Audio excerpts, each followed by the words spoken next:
हम भारतीय जनता पार्टी के सभी कार्यकर्ता बंगाल की जनता को आश्वासन भी देना चाहते हैं और वादा भी करना चाहते हैं कि मोदी जी के नेतृत्व में बंगाल में भारतीय जनता पार्टी की सरकार बनने के साथ ही यहां की विरासत को हम पुनर्जीवित करेंगे। बंगाल में 2/3 बहुमत के साथ भारतीय जनता पार्टी की सरकार बनेगी।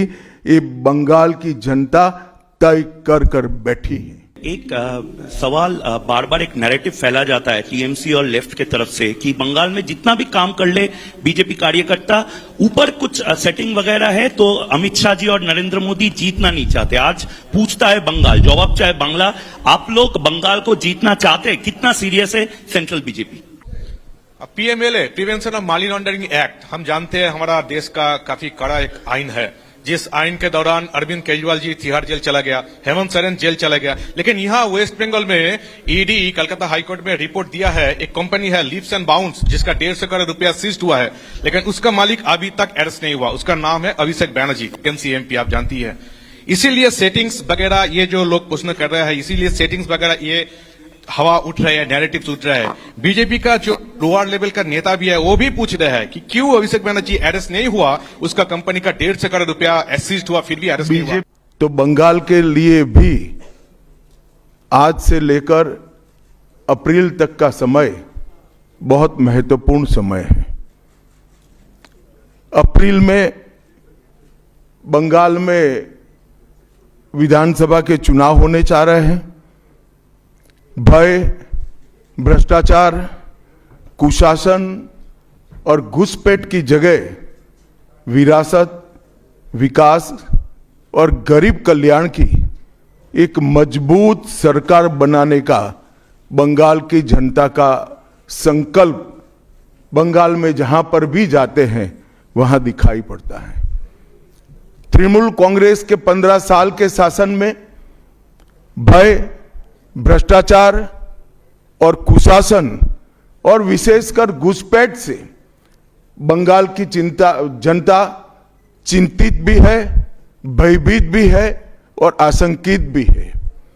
हम भारतीय जनता पार्टी के सभी कार्यकर्ता बंगाल की जनता को आश्वासन भी देना चाहते हैं और वादा भी करना चाहते हैं कि मोदी जी के नेतृत्व में बंगाल में भारतीय जनता पार्टी की सरकार बनने के साथ ही यहां की विरासत को हम पुनर्जीवित करेंगे। विकास की गंगा फिर से बड़ी तेज गति से बहेगी और गरीब कल्याण, जो बंगाल का आज बहुत महत्वपूर्ण मुद्दा बना है, देश भर में जहां जहां एनडीए सरकारें हैं, भाजपा सरकारें हैं, हमने गरीब कल्याण को प्राथमिकता दी है। यहां पर भी गरीब कल्याण को प्राथमिकता दी जाएगी और इस सब के साथ साथ एक ऐसी मजबूत राष्ट्रीय ग्रिड बनाएंगे जो बंगाल से घुसपैठ को समाप्त कर देंगी। इंसान छोड़ दीजिए, परिंदा भी पैर नहीं मार पाए, इस प्रकार की एक मजबूत ग्रिड की रचना हम करेंगे और न केवल घुसपैठ रोकेंगे, सारे घुसपैठियों को चुन चुन कर भारत के बाहर निकालने का काम भी भारतीय जनता पार्टी की बंगाल सरकार करेगी। आज ममता बनर्जी के नेतृत्व में भ्रष्टाचार के कारण पूरे बंगाल का विकास एक प्रकार से थम गया है। मोदी जी की सारी लाभकारी योजनाएं जो पूरे देश में गरीबी का उन्मूलन कर रही है, यहां पर टोल सिंडिकेट के भेंट चढ़ चुकी हैं और हर योजना डेड एंड पर पहुंच चुकी है। 14 सालों से भय और भ्रष्टाचार ये बंगाल का पहचान बना हुआ है। बीजेपी सरकार का संकल्प 15 अप्रैल 2026 के बाद जब भाजपा सरकार बनेगी, बंग गौरव, बंग संस्कृति, उसके पुनर्जागरण की हम फिर से शुरुआत करेंगे। और विवेकानंद जी बंकिम बाबू और गुरुवर टैगोर और श्यामा प्रसाद मुखर्जी के इस स्वप्न का बंगाल बनाने का हम फिर से एक बार प्रयास करेंगे। और आज मैं फिर से एक बार कहना चाहता हूं, भारतीय जनता पार्टी के लिए ये बंग भूमि बहुत पवित्र और बहुत मायने रखने वाली है, क्योंकि हमारी स्थापना, भारतीय जनता पार्टी की स्थापना, भारतीय जनसंघ की स्थापना यही बंग भूमि के बड़े नेता श्यामा प्रसाद मुखर्जी ने की है। भारतीय जनता पार्टी की स्थापना से स्वामी विवेकानंद और बंकिम चंद्र चट्टोपाध्याय, इनका अनुकरण भारतीय जनता पार्टी ने अपने सभी सिद्धांतों के अंदर किया है। मित्रों, आज जब मैं कह रहा हूं कि इस बार 26 के बंगाल के विधानसभा चुनाव में बंगाल में हमारी सरकार बनेगी, इसका मजबूत आधार भी भारतीय जनता पार्टी के पास है। मैं आपको 2014 से 2024 तक के चुनाव के यात्रा के परिणामों को बताना चाहता हूं। 2014 के लोकसभा चुनाव में हमें 17% वोट मिले थे और 2 सीटें मिली। मेरी बात जरा सभी पत्रकार बंधु ध्यान से सुने। 2014 के चुनाव में हमें 17% वोट और 2 सीट मिले थे। 2016 के विधानसभा चुनाव में हमें 10% वोट मिले और विधानसभा की केवल 3 सीटें मिली थी। फिर 14 से 19 के बाद 19 के लोकसभा चुनाव में हमें 41% वोट मिले और 18 सीटें मिली। और 21 के विधानसभा चुनाव में हमें 38 वोट मिले और 77 सीटें मिली। ये बहुत बड़ा अंतर है। जिस पार्टी को केवल 3 सीट मिले थे, वो पार्टी 5 साल के ही अंतराल में 77 सीट प्राप्त करी।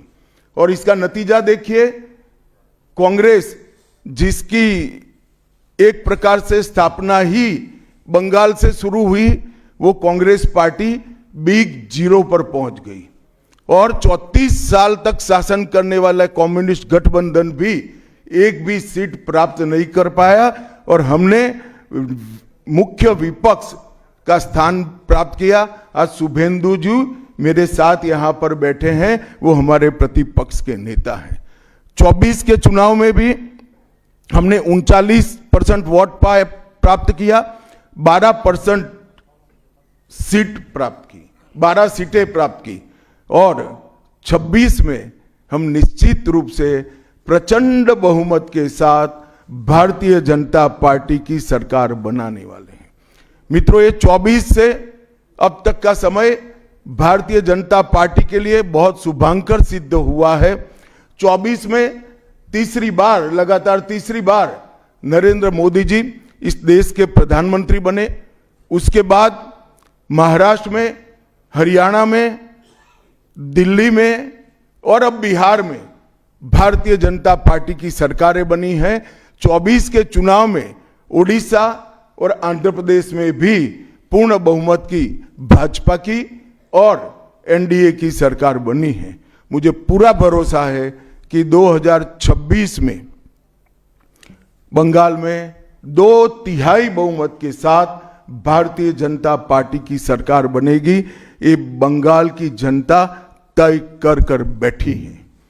मित्रों, जहां पर भी बंगाल में जाते हैं, पूरे बंगाल की जनता घुसपैठियों से त्रस्त है। क्या कोई राज्य सरकार ऐसी हो सकती है जो घुसपैठियों की पनाहगाह अपने राज्य को बना दे? राष्ट्रीय सुरक्षा पर कितना बड़ा खतरा है, इसका जवाब बंगाल की मुख्यमंत्री ने बंगाल के चुनाव में दे। घुसपैठ रोकने के लिए उनके पास क्या योजना है? आर्टिकल 370 हटता है, वो विरोध करती है। सीएए लाकर बंगाल के शरणार्थियों को नागरिकता देने का हम कार्यक्रम करते हैं, वो विरोध करती हैं। और वो ठीकरा फोड़ते हैं कि बीएसएफ है, वो रोक नहीं रही है। ममता जी, मैं आज आपको इस सार्वजनिक प्रेस वार्ता में पूछना चाहता हूं कि कौन सी सरकार है बांग्लादेश की पूरी सीमा पर जो वाड़बंदी करने के लिए, बॉर्डर पर फेंसिंग करने के लिए जमीन नहीं देती है। अगर आप जवाब न दे पाए तो मैं ही देता हूं, आपकी ही सरकार है जो जमीन नहीं देती है, जिसके कारण फेंसिंग का काम समाप्त नहीं होता है। फिर भी भौगोलिक रूप से कठिन सीमा पर से कोई घुस कर आता है तो कहां जाता है? सबसे पहले बंगाल के गांव में जाता है। आपका पटवारी क्या कर रहा है? आपका थाना क्या कर रहा है? क्यों इसको अरेस्ट नहीं किया जाता? क्यों उस पर केस दर्ज नहीं होता? क्यों इसको वापस भेजा नहीं जाता? जवाब है क्या आपके पास? क्या बंगाल की मुख्यमंत्री जवाब दे सकती है कि असम में घुसपैठ क्यों बंद हो गई? त्रिपुरा में घुसपैठ क्यों बंद हो गई? गुजरात और राजस्थान की बॉर्डर पर घुसपैठ क्यों नहीं होती है? पंजाब की बॉर्डर पर घुसपैठ क्यों नहीं होती है? कश्मीर की बॉर्डर पर घुसपैठ क्यों नहीं होती है? सिर्फ बंगाल में क्यों होती है? क्योंकि आपकी निगहबानी में घुसपैठ कराई जाती है और बंगाल को धीरे धीरे डेमोग्राफी चेंज कर कर आप आपकी वोट बैंक को पुख्ता करनी चाहती है। मगर ये लंबा नहीं चलेगा। बंगाल की जनता अब जान गई है और इसके खिलाफ लामबंद भी हो रही है। और मुझे मालूम है अगला चुनाव घुसपैठियों को निकालने के मुद्दे पर और घुसपैठ रोकने के मुद्दे पर लड़े जाने वाला है, क्योंकि न केवल ये बंगाल का अब मामला रहा है। मैं आज बंगाल की जनता को इस प्रेस वार्ता के माध्यम से बताने आया हूं कि बंगाल की बॉर्डर से हो रही घुसपैठ सिर्फ बंगाल का मामला नहीं रहा है, अब ये राष्ट्रीय सुरक्षा का मामला है। देश की संस्कृति को बचाना है, देश की सुरक्षा को सुनिश्चित करना है, तो बंगाल की बॉर्डर सील कर दे, ऐसी देशभक्त सरकार यहां लानी पड़ेगी जो ममता बनर्जी नहीं कर सकती, केवल और केवल भारतीय जनता पार्टी कर सकती है। घुसपैठ के अलावे भ्रष्टाचार से पूरी बंगाल की जनता त्रस्त है। रोजवेली चिटफंड घोटाला, कैश फॉर क्वेरी घोटाला, एसएससी घोटाला, नगर पालिका नगर नियम का भर्ती का घोटाला, गाय तस्करी का घोटाला, राशन पीडीएस का घोटाला, मनरेगा का घोटाला, पीएम आवास का घोटाला, इतने सारे घोटाले हैं कि मैं पूरा लिस्ट पढ़ूंगा तो मेरी प्रेस कॉन्फ्रेंस का पूरा हिस्सा ही उसमें चला जाएगा। अब क्या ममता बनर्जी इस बात का जवाब दे सकती है कि आपके मंत्रियों के ठिकाने पर से 27 करोड़ रुपया मिलता है, जिसको गिनते गिनते नोट गिनने की मशीन भी गर्म होकर बंद हो जाती है? बंगाल जैसे गरीब राज्य के अंदर 27 करोड़, 20 करोड़, 15 करोड़ ये राशि मिल रही है, आपकी कोई अकाउंटेबिलिटी नहीं है। पार्थो चैटर्जी जेल में जाते हैं, ज्योति प्रिय मलिक जेल में जाते हैं, अनुव्रत मंडल जेल में जाते हैं, जीवन कृष्ण शाह जेल में जाते हैं, माणिक भट्टाचार्य जेल में जाते हैं, चंद्रनाथ सिन्हा जेल में जाते हैं, परेश पाल जेल में जाते हैं, कुंतल घोष जेल में जाते हैं, फिरहाद हकीम वो भी आरोपी बनाए जाते हैं, शोभन चैटर्जी आरोपी बनाए जाते हैं, कुणाल घोष 3 साल जेल में रहकर आते हैं, और आप कहती है कि भ्रष्टाचार नहीं हो गया, हो रहा है। आप आंख मूंद लिए ही हो भ्रष्टाचार के लिए, मगर बंगाल की जनता अपनी आंख बंद कर कर नहीं बैठी है। गरीब बंगाल की जनता के अधिकार का पैसा आपकी कैडर की भेंट चढ़ रहा है, आपको इसको जवाब देना पड़ेगा। महिलाओं की सुरक्षा ये बहुत बड़ा मुद्दा बना है और अधिकृत रूप से कहा जाता है कि महिलाएं 7 बजे के बाद अपने हॉस्टल और घर से न निकले। हम कौन से जमाने में जी रहे? मुगल काल में जी रहे हैं क्या? ममता जी, ये आजाद भारत, यहां माताओं बहनों को पूरा दिन जब इनकी मर्जी हो, जब इनको काम हो, घर के बाहर निकलने की सुरक्षा प्रदान करना ये हमारा संवैधानिक दायित्व है, जो देने में आपकी सरकार विफल गई है। आरजी कर मेडिकल कॉलेज का मामला हो, संदेश खाली का मामला हो, दुर्गापुर मेडिकल कॉलेज का मामला हो, साउथ कॉलेज लॉ कॉलेज का मामला हो, हर जगह बेटियां असुरक्षित हैं और ढेर सारे लोग और ढेर सारी माताएं बहनें ये अत्याचार से तंग आ चुकी है, असुरक्षा से तंग आ चुकी, वो भी राह देख रही है कि कब वोट देने का अधिकार आए और हम इन निकम्मी तृणमूल कांग्रेस की सरकार को हटा दें। सांप्रदायिक तुष्टीकरण को इस राज्य सरकार ने अपनी नीति के रूप में स्वीकार कर लिया है। अब मरहम लगाने का प्रयास हो रहा है, मैं सुबह से देख रहा हूं, मगर अब मरहम लगाने से कुछ नहीं होता है। हृदय पर, बंगाल की हिंदुओं के हृदय पर घाव इतना गहरा बैठ गया है कि कोई मरहम काम नहीं आएगा। अब आपका जाने का समय तय हो गया है। यहां तक इंतहा कर दी, यहां तक कि पार्लियामेंट में वंदे मातरम पर चर्चा होती है। बंकिम बाबू ने रचे हुए वंदे मातरम पर चर्चा हुई, जो गीत पूरे हमारे आजादी के आंदोलन का प्रेरणा गीत बना, वो वंदे मातरम की चर्चा का तृणमूल कांग्रेस विरोध कर रही है, क्योंकि उनकी वोट बैंक इससे नाराज हो रही है। ये बंगाल की जनता कभी सहन नहीं करेगी। एक जमाना था मित्रों कि भारत के जीडीपी में बंगाल का योगदान 10.5% था और तीसरे नंबर पर था। जीडीपी में योगदान की दृष्टि से हमारा बंगाल तीसरे नंबर पर था। तीसरे नंबर पर से सरक कर ये 49 साल में वो 22वें नंबर पर आ गया। अब नीचे कोई जगह ही नहीं बची। बंगाल का इतना आर्थिक पतन कभी नहीं हुआ है।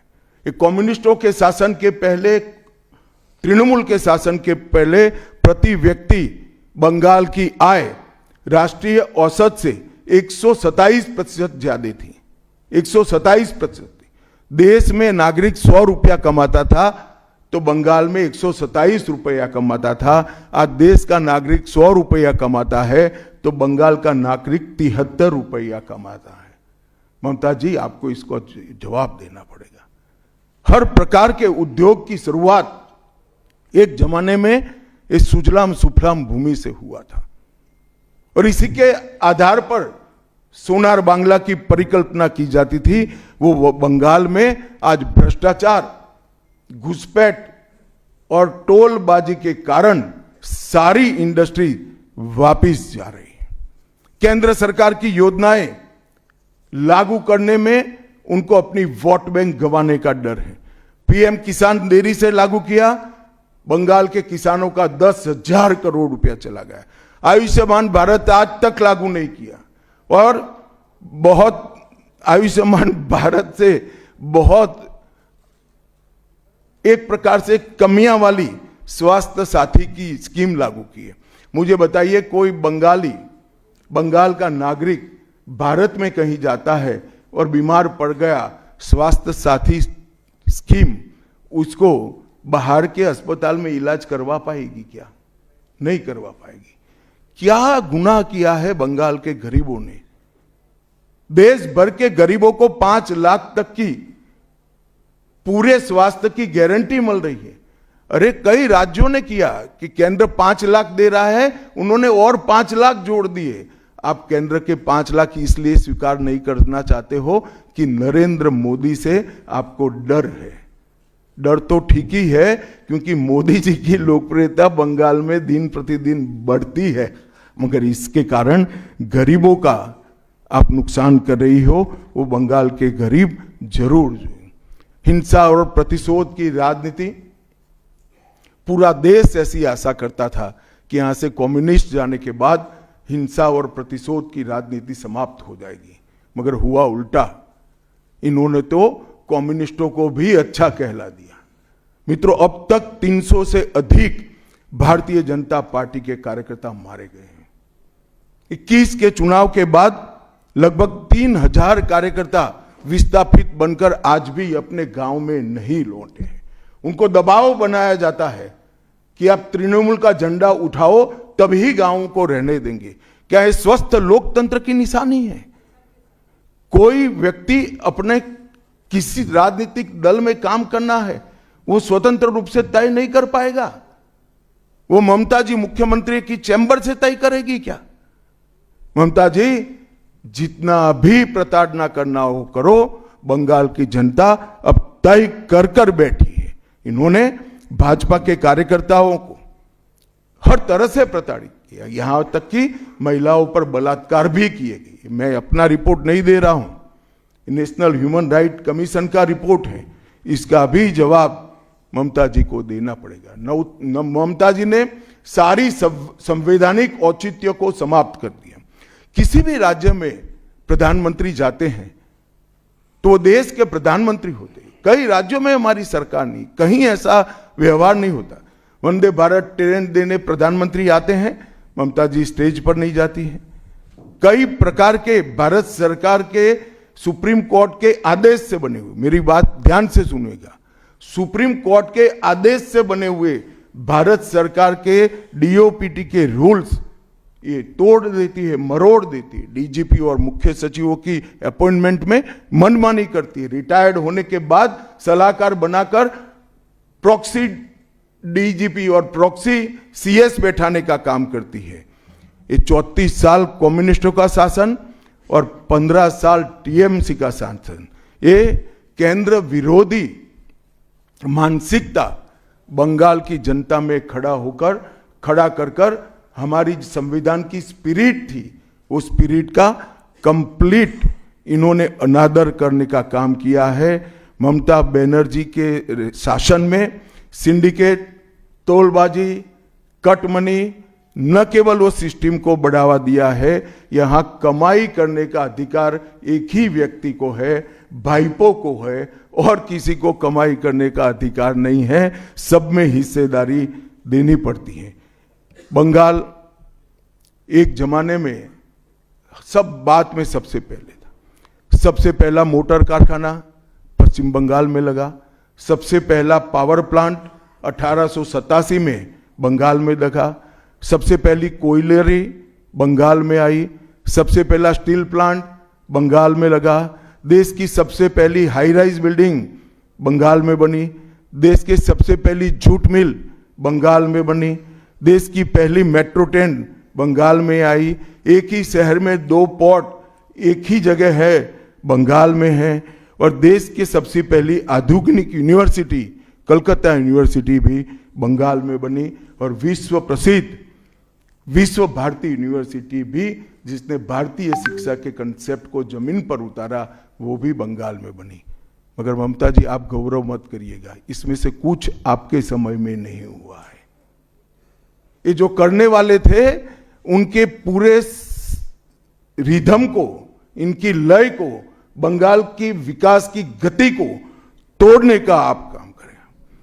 बंगाल आज इंडस्ट्रियल रूप से कंप्लीटली बर्बाद हो चुका है, और ये आपके शासन में ही हुआ है। आधा अधूरा तो कम्युनिस्ट बेचारे कर गए थे, आपने तो पूरा ही समाप्त कर दिया। सिंडिकेट राज, तालेबाजी, शत्रुतापूर्ण माहौल, इसके कारण 2011 से 25 के बीच में 7000 से ज्यादा कंपनियां बंगाल छोड़कर बंगाल के बाहर चली गई। और मित्रों, ये बहुत बड़ा सेटबैक बंगाल के आर्थिक विकास के लिए है। मित्रों, बंगाल स्वामी विवेकानंद, बंकिम चंद्र चट्टोपाध्याय, शरद चट्टोपाध्याय, महर्षि अरविंद, ईश्वर चंद्र विद्यासागर और कवि गुरु टैगोर जैसे महापुरुषों की धरती है। यही धरती पर नेताजी सुभाष चंद्र बोस, अमर शहीद खुदीराम बोस, वाघा जतीन, रविंद्रनाथ सन्याय, रास बिहारी बोस, मास्टर सुरेश सेन, प्रफुल्ल चाकी, वीणा दास, कल्पना दत्त, ये सभी ने देश की आजादी के लिए आह्लेख जगाया था। यहीं पर कई सारे फिल्मकार मिले, संगीतकार मिले, चित्रकार मिले। इस भूमि ने कई सारे दुनिया को प्रभावित करने वाले संत भी दिए। वो बंगाल आज ऐसे कगार पर पहुंच गया है कि अगर एक घुसपैठ की बयार रोकी नहीं गई तो बंगाल का अस्तित्व भी खतरे में है। ऐसा स्पष्ट रूप से समाज जीवन को जानने वाले सभी लोग मानते हैं। और अंत में मैं बंगाल की जनता को फिर से एक बार कहना चाहता हूं कि बंगाल के अस्तित्व पर तो घुसपैठिया संकट है ही है, बंगाल की संस्कृति पर एक घुसपैठिया संकट है ही है, परंतु अब ये संकट केवल बंगाल तक सीमित नहीं रहा है, पूरे देश तक ये संकट आगे बढ़ गया है। मेरा आप सभी से करबद्ध निवेदन है, आपने लंबे समय तक कांग्रेस को मौका दिया, 34 साल तक कम्युनिस्ट पार्टी को मौका दिया, 15 साल तक ममता बनर्जी को मौका दिया, इनका ट्रैक रिकॉर्ड नीचे नीचे नीचे गिराने का है, अब इससे नीचे कोई जगह नहीं बची है। और भारतीय जनता पार्टी का रिकॉर्ड है, जहां भारतीय जनता पार्टी की सरकार आई वो राज्य बीमारू राज्यों में से समृद्ध राज्य बनने की कगार में आगे बढ़े हैं। पूरा देश मोदी जी के नेतृत्व में आगे बढ़ रहा है, पूरा देश मोदी जी के नेतृत्व में सुरक्षित हो रहा है, पूरे देश में भारत की संस्कृति, भारत के धर्म, भारत की भाषाएं मोदी जी के नेतृत्व में आगे बढ़ रही है, फल फूल रही है।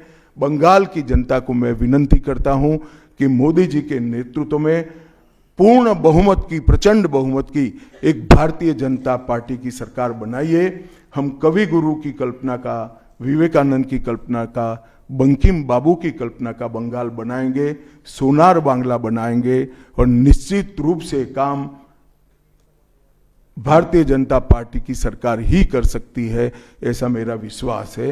तो फिर से एक बार समग्र बंगाल की जनता को करबद्ध निवेदन में करना चाहता हूं कि बंगाल में हमें पूर्ण बहुमत दीजिए। बंगाल और पूरी भारत को सुरक्षित करने के लिए ये चुनाव में बाकी सारी चीजें छोड़कर भारतीय जनता पार्टी को जिताने का काम करिए। धन्यवाद। पिछले कई इलेक्शन में हम लोग देखे हैं कि your ground level organisation was failed to dominate in the day of election with TMC. So is your organization is ready for now in 2020? आपने ध्यान से नहीं देखा है। मैंने इसीलिए पहले भाजपा की विकास यात्रा, भारतीय जनता पार्टी की विकास यात्रा बनाई। हम 3 सीट पर थे, 77 पर पहुंचे हैं और 77 से अब एज अ विरोध, मुख्य विरोध पक्ष हमारा अधिकार है कि विफल सरकार को उखाड़कर हमें जनता शासन देगी। हम 77 सीट पर ऐसे नहीं पहुंच सकते, 18 सीटें ऐसे नहीं जीत सकते हैं। हमारा काम बूथ तक पहुंच चुका है, इसी के कारण हमें सफलता मिली है। एक सवाल बार बार एक नैरेटिव फैला जाता है टीएमसी और लेफ्ट के तरफ से कि बंगाल में जितना भी काम कर ले बीजेपी कार्यकर्ता, ऊपर कुछ सेटिंग वगैरह है तो अमित शाह जी और नरेंद्र मोदी जीतना नहीं चाहते। आज पूछता है बंगाल, जवाब चाहे बांग्ला, आप लोग बंगाल को जीतना चाहते हैं? कितना सीरियस है सेंट्रल बीजेपी? देखिए भाई, मैं यहां आकर प्रेस कर रहा हूं। मोदी जी अभी थोड़े दिन पहले सभा करने के लिए, आने के लिए निकले थे, जा नहीं पाए। अब ममता बनर्जी कह रही कि हम उनके साथ हैं। अगर उनको ये भ्रांति फैलानी है तो फैलाएं। भारतीय जनता पार्टी का कोई नेता घुसपैठियों को आश्रय देने वाले के साथ नहीं रह सकता। ये भारतीय जनता पार्टी का सिद्धांत है और हम सब भारतीय जनता पार्टी के कार्यकर्ता से लेके मोदी जी तक कटिबद्ध है कि मूल समेत तृणमूल कांग्रेस की सरकार को हम उखाड़ कर फेंक देंगे। PMLA, prevention of money laundering act, हम जानते हैं हमारा देश का काफी कड़ा एक आइन है, जिस आइन के दौरान अरविंद केजरीवाल जी तिहाड़ जेल चला गया, हेमंत सोरेन जेल चला गया। लेकिन यहाँ वेस्ट बंगाल में ईडी कलकत्ता हाईकोर्ट में रिपोर्ट दिया है, एक कंपनी है लीप्स एंड बाउंड्स जिसका 150 करोड़ रुपया सीज हुआ है, लेकिन उसका मालिक अभी तक अरेस्ट नहीं हुआ। उसका नाम है अभिषेक बैनर्जी, एमसीएमपी, आप जानती है। इसीलिए सेटिंग्स वगैरह ये जो लोग प्रश्न कर रहे हैं, इसीलिए सेटिंग्स वगैरह ये हवा उठ रहे हैं, नैरेटिव्स उठ रहे हैं। बीजेपी का जो लोअर लेवल का नेता भी है वो भी पूछ रहे हैं कि क्यों अभिषेक बैनर्जी अरेस्ट नहीं हुआ, उसका कंपनी का 150 करोड़ रुपया सीज हुआ फिर भी अरेस्ट नहीं हुआ। बीजेपी के लोअर लेवल के नेता का मुझ पर छोड़ दीजिए, बाकी भारतीय जनता पार्टी किसी भी एजेंसी के काम में दखल नहीं देती है। एजेंसी जो न्यायिक काम होगा वो जरूर करेगी, किसी से डरेगी भी नहीं, किसी को बचाएगी भी नहीं।